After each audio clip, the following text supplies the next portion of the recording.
Assalamualaikum warahmatullahi wabarakatuh. Perkenalkan, nama saya Syifa Rasyarantizi dari SMP Negeri 3 Sumbawa Besar. Pada kesempatan kali ini, saya akan mempresentasikan hasil dari penelitian saya yang berjudul MRTech, Mercury Reducing Technology sebagai solusi pencemaran merkuri di perairan. Latar belakang.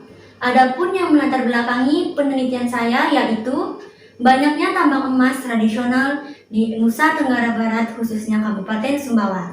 Pada tahun 2010, di Bukit Labawang, Kecamatan Lape, merupakan pertama kali adanya penambangan emas tradisional di Kabupaten Sumbawa. Kemudian, mulai bermunculan tambang-tambang emas di kecamatan lainnya, seperti pada Kecamatan Alas, Lunyuk, Ropang, dan lain-lain. Seperti yang terlihat pada peta, di mana aktivitas tambang emas tradisional itu sangat mengkhawatirkan yang berdampak akan kerusakan alam karena adanya penggunaan merkuri dalam proses pengingitan emas. Dalam pengolahan emas tradisional menggunakan alat tong dan gelondong, di mana alat-alat tersebut ditempatkan di areal persawahan dan pinggiran sungai. Limbah hasil pengolahan emas tradisional yang menggunakan merkuri sebagai pengingat emas dibuang secara bebas ke sungai dan saluran irigasi tanpa diolah terlebih dahulu. Padahal, limbah-limbah tersebut berpotensi mengandung merkuri, sehingga sungai dan saluran irigasi juga dapat tercemar merkuri. Seperti yang kita ketahui bersama, bahwa sungai merupakan sumber utama untuk minum ternak dan pengairan sawah. Jika sungai dan saluran irigasi tercemar merkuri, maka hasil pertanian dan peternakan akan berpotensi mengandung merkuri. Sesuai dengan informasi yang terdapat dari liputan ntb.id, di mana telah dilakukan penelitian oleh Balai Besar Teknik Kesehatan Lingkungan dan Pengendalian Penyakit di Surabaya yang mengambil sampel di Berang Raya, Kabupaten Sumbawa Barat, di mana diketahui pada tanaman padi dan daging kuda telah mengandung merkuri melewati ambang batas aman merkuri. Hal ini juga berdampak pada kesehatan manusia secara langsung. Penyakit-penyakit yang diakibatkan oleh merkuri adalah kanker kulit, gangguan sistem saraf, penyakit mata mata, penurunan IQ sekitar 2 hingga 3%, dan masih banyak lainnya. Oleh karena itu, kami menawarkan sebuah solusi untuk mengatasi pencemaran merkuri di perairan, yaitu MRTech, yang terbuat dari tanah liat ampas kopi yang dibentuk menjadi bola-bola kecil.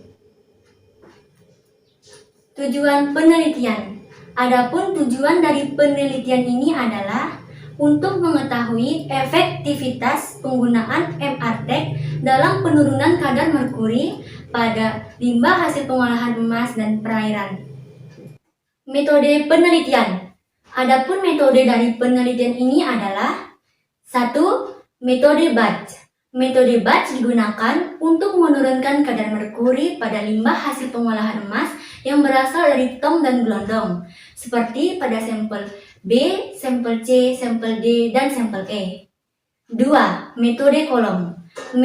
Metode kolom digunakan untuk menurunkan kadar merkuri pada perairan, seperti pada sungai dan saluran irigasi, seperti pada sampel F, sampel G, dan sampel H. Alat dan bahan. Adapun alat dari penelitian ini adalah 1. Oven, 2. Kawat, 3. Tungku pembakaran, 4. Benang atau tali nilon, 5. Toples sampel, 6. Alat metode kolom, 7. Tabung reaksi, 8. TDS meter, 9. pH meter. Adapun bahan-bahan dari penelitian ini adalah 1. Tanah liat, 2. Arang aktif ampas kopi, 3. Air kelapa, 4. Air aquades, 5. Reagent test kit merkuri. Hasil dan pembahasan. A. Perubahan warna pada sampel. Dari hasil penelitian, terjadi perubahan warna pada semua sampel kecuali pada sampel E, di mana semua sampel telah diteteskan reagent test kit merkuri. Pada sampel A mengalami perubahan warna yang sangat signifikan, yaitu perubahan warna yang menjadi sangat gelap. Hal ini menunjukkan pada sampel A mengandung merkuri, sesuai petunjuk penggunaan reagent test kit merkuri.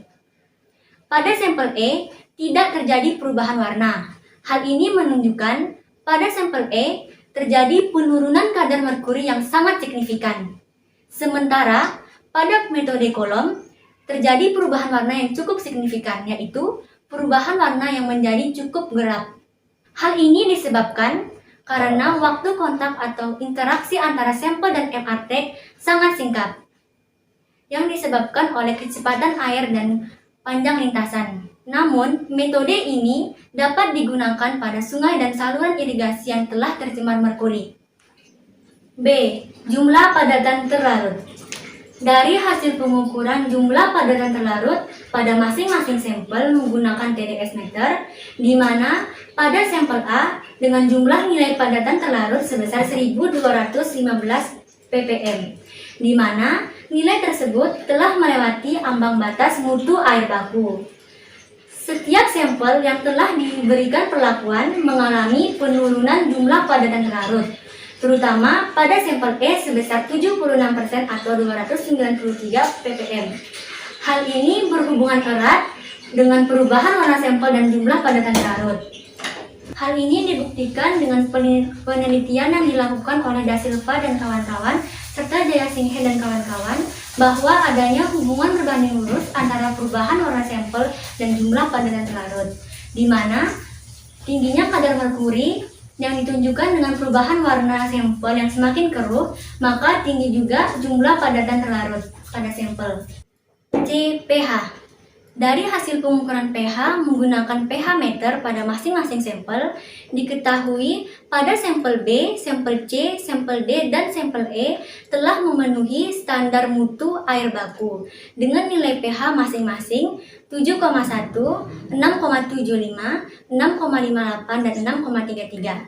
Jika dihubungkan dengan dua indikator sebelumnya, bahwa semakin netral nilai pH, semakin kecil jumlah padatan terlarut, dan semakin jernih perubahan warna pada sampel. Penurunan pH menunjukkan adanya penurunan kadar merkuri pada sampel. Hal ini sesuai dengan penelitian yang dilakukan oleh Surjadinata dan kawan-kawan, bahwa adanya hubungan berbanding lurus antara penurunan pH dan konsentrasi merkuri dalam sampel. Hal ini dikarenakan sifat merkuri yang basa, yang memiliki nilai pH lebih dari 9. Hal ini disetujui oleh Kumar dan kawan-kawan, bahwa penurunan pH dapat dijadikan sebagai indikator penurunan kadar merkuri dalam perairan. MRT bola kecil lebih efektif menurunkan kadar merkuri dibandingkan dengan MRT bola besar, karena luas permukaan bola kecil lebih luas dibandingkan luas permukaan bola besar. Dari percobaan yang telah saya lakukan, dengan volume sampel sebesar 75 mili, dapat terendam sempurna dengan 49 bola kecil dan 10 bola besar. Sehingga, luas permukaan 49 bola kecil yaitu 192,325 cm persegi, dan luas 10 bola besar yaitu 122,994 cm persegi. Di mana percobaan ini saya lakukan sesuai dengan saran dari Dewan Juri. Kesimpulan, penggunaan MRT sangat efektif dalam mereduksi kadar merkuri di perairan, terutama pada sampel E yang menggunakan bola-bola kecil dengan perendaman selama 24 jam, yang menunjukkan jumlah padatan terlarut sebesar 293 ppm, penurunan pH menjadi 6,33, serta tidak terjadinya perubahan warna pada sampel. Nilai jumlah padatan terlarut dan nilai pH telah memenuhi standar mutu air baku. Demikian presentasi dari hasil penelitian saya. Terima kasih. Wassalamualaikum warahmatullahi wabarakatuh.